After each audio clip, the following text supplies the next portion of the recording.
What is up, everybody? Welcome to The Stack. I'm Alex. I am Pete. And on The Stack, we're going to talk about a bunch of comics that come out this very Wednesday. Today, then. Yeah, exactly. Today, unless you're listening to it tomorrow, in which case it's not Wednesday. Or some other day. Do you know what my favorite part of The Stack is when we talk about time? I really enjoy that thing at the beginning where we clarify what day people are listening to stuff. I'm sure they really enjoy that, too. I think so, too. We have a ton of comics we're going to talk about, so we should jump into it. But to give you guys the list, we're going to be talking about Ruinworld #1. This is from Boom Studios. We got Farmhand #1 and Outpost Zero #1 from Image Comics. From DC Comics, we're going to do Superman #1, The Flash #50, and Wonder Woman, #50. And from Marvel Comics, we're going to talk about Amazing Spider-Man #1 and X-23 #1. Pete, I think you know what we got to kick this off with. Oh, man. That's how you want to start? Yeah, we got to get into this. We got to talk about Amazing Spider-Man #1. Okay. Now, hold on. Can I mention this is from the new team? Nick Spencer is writing. Ryan Otley is on art. You probably know him from Invincible and other things. He's Pete, you're going nuts. Yes. You're going nuts. I don't mean to interrupt my spiel here at the beginning, but what's going on? Well, let me get this straight. Yes. Nick Spencer, writer of Marvel, does a horrible job with Captain America. I'm going to disagree with you completely, but go on. Destroys the whole image of Captain America, Wrong. kicks us in the nuts, pulls our nutsack over our face, punches us in the face a bunch of time, and then they turn around and give him Amazing Spider-Man #1 after that? Can you just admit for a second that if he was actually able to take our nutsacks and put them over our face and punch them in our face, that'd be pretty impressive, right? No. That's an incredible pain. For you, that's not great for you, Right. but I'm saying for Nick Spencer to be able to do that is an incredible feat of not just strength, but also elasticity of the scrotum. Well, they say, I'm not even going to get into it. All right. So I just couldn't believe. Like, is Marvel lost their goddamn minds? No. There's not any other writers that they can go to? Sure there are. Sure. Oh, I'm getting tired of getting kicked in the nuts by Marvel. Okay, listen. I'm not going to disagree that some people potentially find Nick Spencer problematic. All right? Sure. I get that. I understand that. Cool. But he's written some really good things. He's been a very reliable writer. For the most part, personally, I thought Secret Empire was interesting. Congrats for you personally. Congrats. Thank you so much. I'm a big fan of Superior Foes of Spider-Man, which I know was that a lot of fun. I do a show with you, and I get to hear what you say. Every week. Yeah. Every week I talk about that title. If you didn't read that was a riff on the Sinister Six, but with a bunch of lame-o villains. It was a lot of fun. It was good. Caper is creative. I think that's probably more than anything why he got the job here, picking up from Dan Slott's epic run on Spider-Man. And you get a little bit of a sense of that. There's a setup in the free Comic Book Day issue, but Peter Parker has been, up until this issue, he's been the science editor at the Daily Bugle. He's living in a roommate situation with Robbie Robertson's kid, and also Boomerang. He knows that Boomerang is a bad guy, but Boomerang doesn't know, of course, that he's Spider-Man. Here's what I'll say before we get into the plot of the comic book. I realize you're upset about Nick Spencer, which is crazy. But Ryan Otley on Spider-Man is perfection. It is so good. I love Ryan Otley. I think his art on Invincible is great. I think his character designs here. The book basically jumps around in time. It shows how the old Parker luck kicks in again, wiping away everything good in his life, mostly everything good in his life. We'll get to that in a second. We'll get to big spoilers in a second. You get some classic alien invasion type things, which we've seen Ryan Otley do a ton in Invincible, and he does really well here. But again, I think it's funny and it's light and it's enjoyable. I don't think it's that much different necessarily from Dan Slott's run, but we'll have to see where it gets into. This is very much a setup issue. This is very much cleaning the slate so we can get into whatever Nick Spencer and Ryan Otley are doing on this title. I'm so fucking worried. Can we talk about what you're worried about? Yeah, but can we also? I want to also talk about the art because I thought, first off, Ryan's an amazing artist, But you're on a first name basis with him. Sure. I also didn't want to mispronounce his last name, but thanks for making me a dick. I attach him to Invincible. Okay. Any other artist, it's a completely different comic. I love Invincible. This was weird for me to see Invincible art on Spider-Man. Like, it took me a little bit to get into it because it's such an iconic art style that I was like, oh man, this is weird. And then as I got to the last page and finally read who the writer was, I was like, motherfucker. Wait, so you didn't know it was Nick Spencer until you got the last page? Yep. How did you feel about it the entire time you were reading it before you realized it was Nick Spencer? I was sweating profusely because I was like, you're toying with my goddamn emotions, having MJ in the beginning and MJ at the end, because it seems like I might be excited about what's happening, but now that I know who's driving the ship, it's just going to be a fucking nightmare. All right, let's talk about this. Yeah. So this is probably the big spoiler of the issue. By the end of the issue, Peter and MJ are back together, Pete. They switcheroo. I can't believe it's true. I've wanted it for so long. If that's true, if they are back together, why did we have to go through all this shit? What are you talking about? Why did we have to break them up just to get them back together? It's been like 10 years, Pete. It has not been 10 years. Sure it has. Oh, doesn't... I don't know. I don't know how exactly how long it's been, but it's really been a while. They belong together. Sure. So why aren't you happy? I want to believe it's true, but the guy who just made Captain America Nazi is driving, so I don't know what's going to happen. What do you think? She's the mad thinker or something? Maybe. I wouldn't put it past him, because it seems like Marvel's going like, what would piss people off the most? Oh, man, you know what would be insane? Is if we made Captain America a Nazi. Oh, don't do that. That would be crazy. Do you know what would be insane? If you tease the fact that MJ and Peter Parker are finally going to get back together, but then it was just a fucking clone or whatever. Well, okay. There's definitely going to be twists and turns. There's definitely a lot of stuff thrown in there. There's a couple of backup stories where also fun twists and turns come up with some classic villains, some new stuff for Mysterio, some new stuff for the Lizard as well. There's a lot of fun stuff being set up here, but I think that's part of the journey. Like, you get to see them back together, but it's not all happiness and roses from here. Yeah.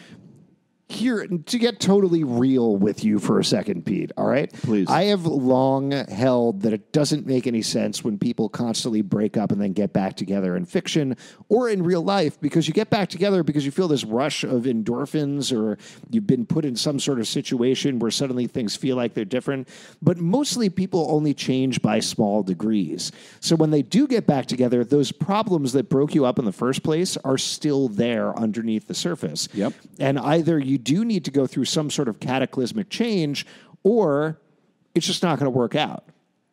Here, I think it's going to be the same thing, and that's what they're going to need to deal with, is that the reason they broke up in the first place, which is the devil, is still there. Right. They made a fucking deal with the devil. They made a deal with the devil. I'll also mention Mephisto gets brought up in this issue. Oh, I know. So it's coming, dude. I know. It is coming, but that's going to be an obstacle. That's a roadblock that they're going to have to deal closure. with. Closure? Yeah. Like they both die or something?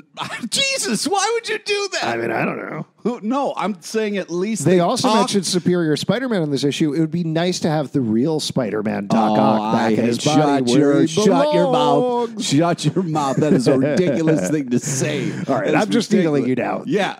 I'm excited for this journey. I'm excited to see where it goes. I do feel like there was a lot of narration in the issue, and like I said, it was a lot of setup and clearing the deck to get to other things, but I think the place that it ends up in is a lot of fun.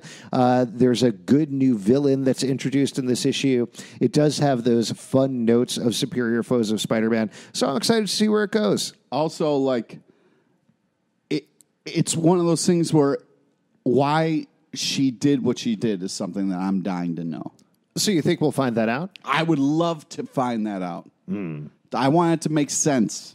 I have a good feeling that they are going to come back to that, and I think it will be interesting. I don't think they're going to be together in the long run because I think they're still going to run into problems, but I'm excited to see where it goes. All right, so let's say we do a podcast together, right? Sake of argument, sure. Yeah, sure. And then I just one day turned to a devil, whisper something in his ear, and then disappear forever. Wouldn't you want to know what happened if I saw you later? Sure, but they don't. Well, she remembers, but he doesn't, right? I don't know, man. Yeah, I believe so.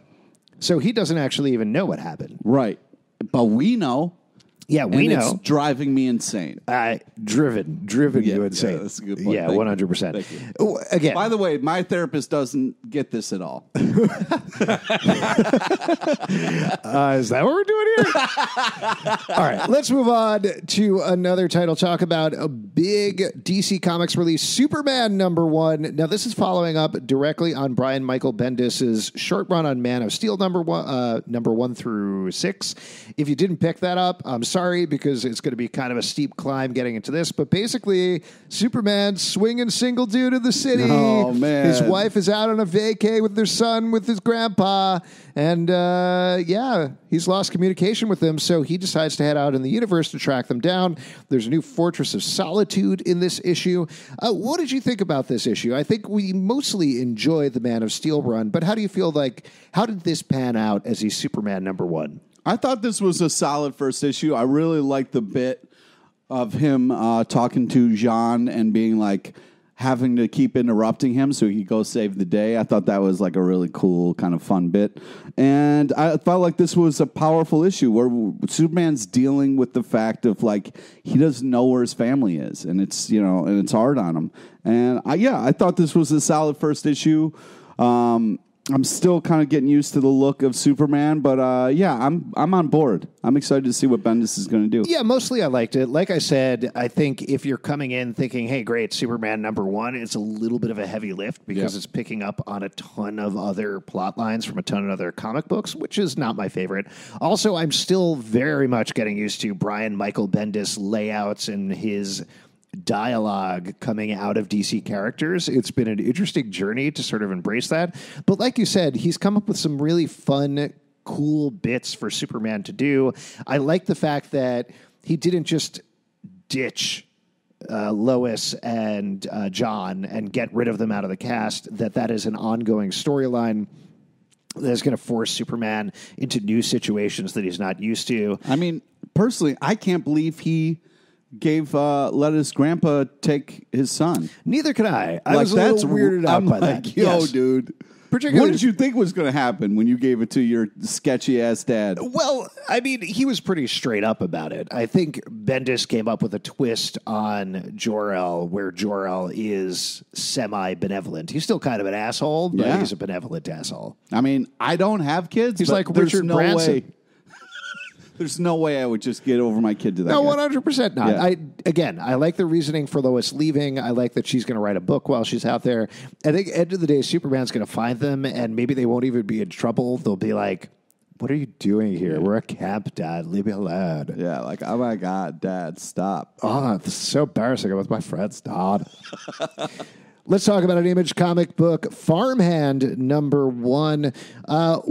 This book is Crazy Pants. Yeah, hey, if you like Chew but want something grosser, check out Farmhand. Right, so this is from the artist of Chew. The idea of the book is, I guess it takes place at some point in the future. There's a family that is reconnecting over the family business, which is to grow excess parts on trees. So very gross, very weird, a lot of body horror stuff going on here. But I thought it was interesting. It was not what I expected at all, and not a world that I think I've ever seen before. So just in of that, it was really kind of fascinating. Yeah, I mean, the problem for me was that I associate the art so much with Chew that I kept waiting for a character to come in that I would know from that series, and it never happened because it's completely different.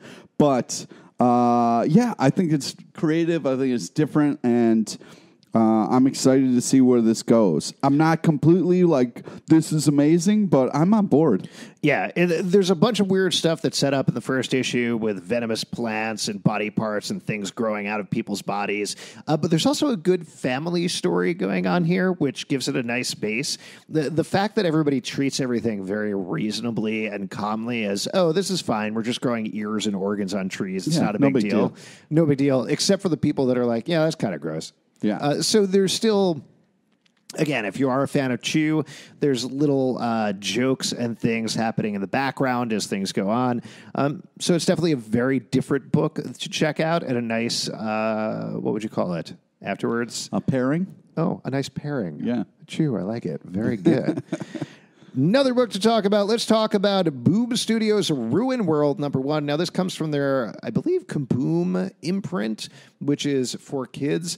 I thought this book was a lot of fun. Again, as soon as I read it, I was like, Zelbin loves this. It's a bunch of animals going on quests in a fantasy world. Here's what I did like about it beyond that, because the designs are cute and we're introduced to some very cute-looking characters going on this quest. Yeah. It's very much video game quest, which I liked taking that specific tone. Yeah. That it's all about, well, we got to find this map. We found this map, and now we got to do these things to unlock this quest. We got a platform here. We released a big monster. So I enjoyed that. And by the end of the book, it starts as basically a comedy duo between a warrior and I guess, mage's apprentice trying to find treasure. We end up finding out more about the world and the conflicts that they're going to face over the next couple of the issues by the end. And again, I thought it was very fun and very charming. Yeah, I thought it was a lot of fun, and the art's amazing, and I love the main badass character. I just feel like don't give the not smarter, not fully together character the map. You know what I mean? Like, don't do that. That's like City Slickers. Like, you don't give the dumbest dude. Sorry, City Slickers, the best movie ever made. Okay, I mean it's up there. It's a great movie, but I don't know if I'd say that. Top 5? I don't think it's top 5. Ooh, top 4 then. You're going the wrong way. Okay. Anyways, I just was like, what did you think was going to happen when you gave the little pig guy the map? Were you surprised when you woke up and it was gone? Really? Don't give a pig a map. That's the basic lesson of Ruinworld. Yep. Let's talk about another DC comic book, The Flash, #50. This is the big conclusion to Flash War, which is a storyline that's found Wally West coming up against Barry Allen, all manipulated by Zoom, of course, who now has also taken on the mantle of Flash. So you hate this because there's a bunch of people running fast and that you feel like that's all it is. I love this because I love Wally West. He's my absolute favorite Flash, and this has been toying with my emotions in the absolute best worst way, because it's all about Wally West before the continuity reboot, back when he had kids that also had superpowers. It's been teasing their return. He's been trying to save them from inside the Speed Force. By the end of the issue, we get some major changes to the Speed Force, major new powers and things. You are shaking your head right now. What's going on, Pete? Yeah. The Sage Force? Come on, bro. Like, it's bad enough that we have the Speed Force. Now there's, like, the Sage Force and the Comedy Force. Have you ever cooked with sage? Sage is delicious. Sure. You crisp up a little sage and some butter. Oh, man. Just stop with all the forces. Please stop with all the forces. Also, you've got two guys who look pretty much exactly the same, and I'm having a hard time keeping track of who's who, and they're not helping at all. And it's just like confusing. I'm sorry. Fuck. All Flashes look the same to you? Is that what's going on, Pete? Come on, Pete. Don't be flashist. Okay, I might be flashist. I guess I would say it is hard for me to separate my feelings from loving the Flash and loving the characters. I know what it's like when it's hard to separate your feelings. But coming at this as a Flash fan, I think Joshua Williamson is doing a great job reinventing the mythology and playing and tweaking around with it. Howard Porter is on art, and he is a superb, best Flash artist of all time, maybe. Nope. Francis Manapul. Oh, yeah? Yep. All right. Hey, all artists are good. Well, every single artist. I don't know if that's true. And there's a return at the end of the comic book that I yelled out loud. I was so excited about you that. Would love that. I had no idea who that guy was, but I was like, man, here's the thing. As this. frustrating in a certain way that DC can't let things go, I love the fact that they're like, this is it. We're wiping away the continuity, starting with a clean slate. Don't you worry about it, guys. You could just jump right in. And then 2 or 3 years later, they're like, fuck it. It's all real. All of it. It's so confusing. It is so confusing reading this comic book. DC has been doing a great job with their books lately in terms of letting new readers in. But at the same time, they're just like down the hill with the continuity. And as somebody who does understand the continuity, I love it. It's a bummer for anybody who's like, I just want to read comic books. What's going on with this Flash comic book? Oh, there's 45 Flashes, all with different names and the same powers. Okay. I get it. I get that it is for me and not for other people. This is the one that I'm allowing myself to have, though. Okay. You know? I'm usually pretty bullish about make comics for everyone. Here, this is for me. Here's another Image comic book. Fuck off, everybody. I get a Sage Force. Here's another Image comic book. This is a new one. Outpost Zero, #1. Another very interesting book. Image has been launching a bunch of sci-fi books that, frankly, isn't it Outpost? Oh, it is #1. I saw the 32. My bad.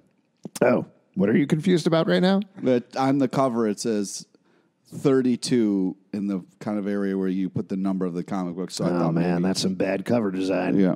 What is the 32 referring to? I guess it's the anniversary of Image or something. Oh yeah, got to celebrate that 32nd anniversary. That's the Pouches anniversary, actually. So it's pretty appropriate for Image Comics. Okay. Yeah, you give pouches to your spouse. You don't get what I'm saying. No, I don't know what you're talking about. You'll understand when you're older. Outpost Zero takes place in a world where the few remaining humans who have colonized this planet are in a covered dome. They've lived their entire lives in there, and they find out there's a climactic event that is going to attack the dome, I guess is the way to say it. And they're all trying to survive, and some of them aren't. There are other mysteries going on the planet, of course. But mostly this is a lot of character building, this issue. What do you think about it, Pete? Yeah, I mean, it's the classic dome life. I like the way it kind of... It's basically like an updated Biodome. Yeah, it's Biodome, the comic book. I like the characters in the beginning.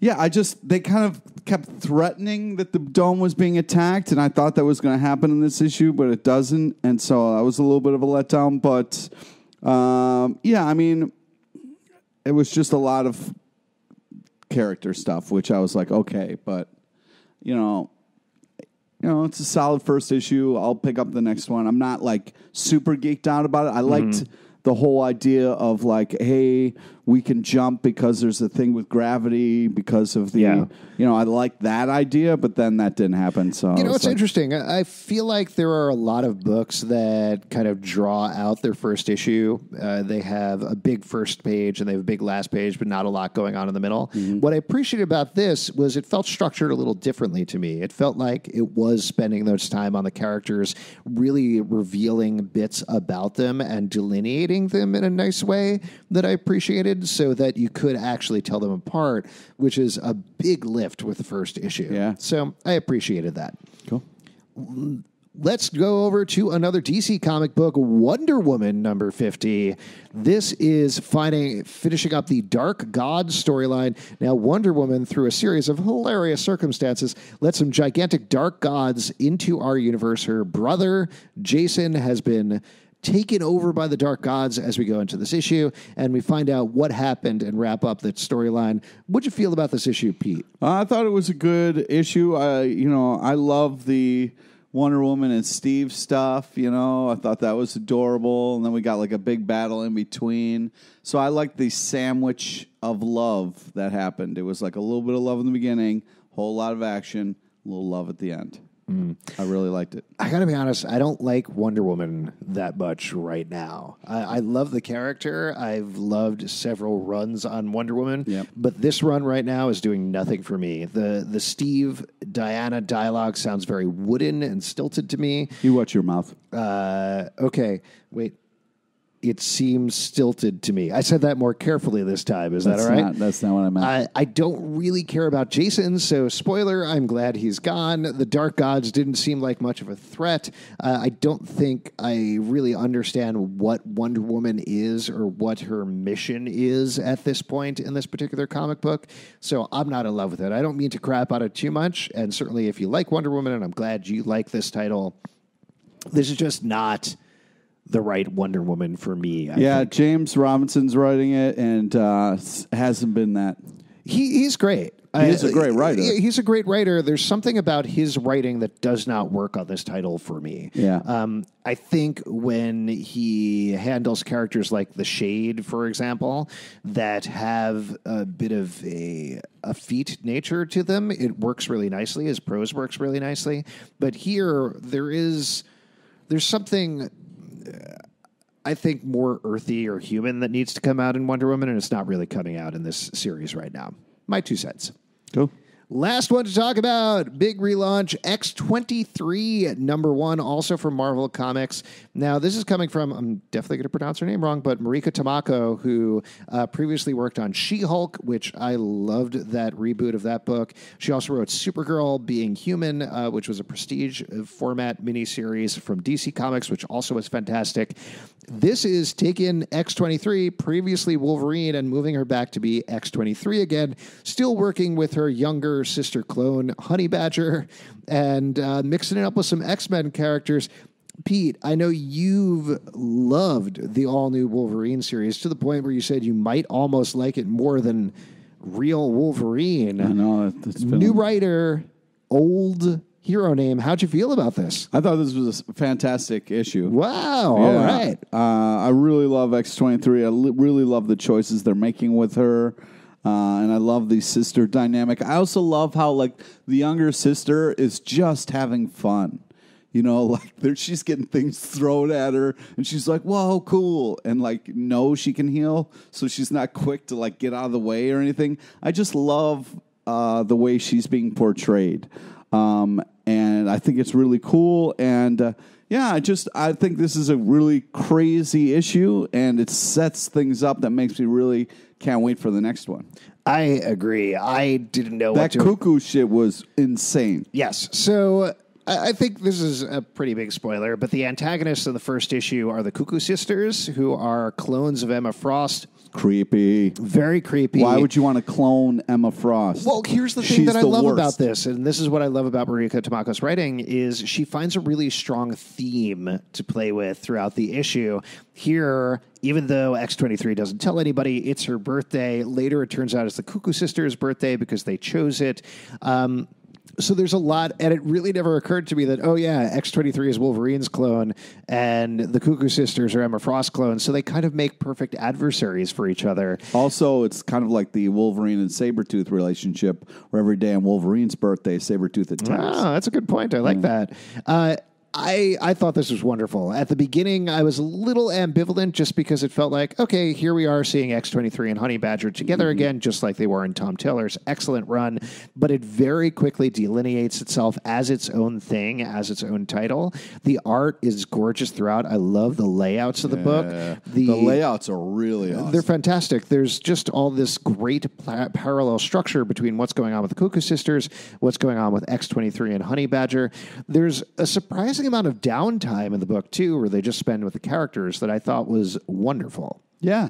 Normally I would not like it, but because of the stakes and everything, it really worked well. The only thing I really had a problem with was Beast. I don't like when Beast looks too manicured. Oh, really? Yeah. He's been kind of like that lately. If you read Astonishing X-Men, it was sort of the same thing.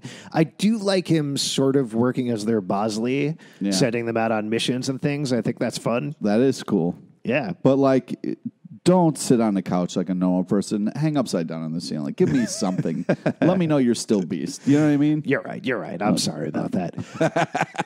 If you would like to support the show and other shows we do, patreon.com/Comic Book Club. Also, we do a live show every Tuesday night at 8 p.m. at the Pit Loft in New York. Please come on by. Pete, what do you want to plug? Friend us on Facebook so you get to know the amazing guests we have on our live show. Also, if you do come see the show live, please let us know. There's nothing better than us getting to talk to people who listen all the time. It's really fantastic. So we get to thank you in person. Yeah, you can follow us on Twitter at Comic Book Live, our website, comicbookclublive.com, for this podcast and many more podcasts and many more things. And we'll see you at the comic book shop. Oh, yeah.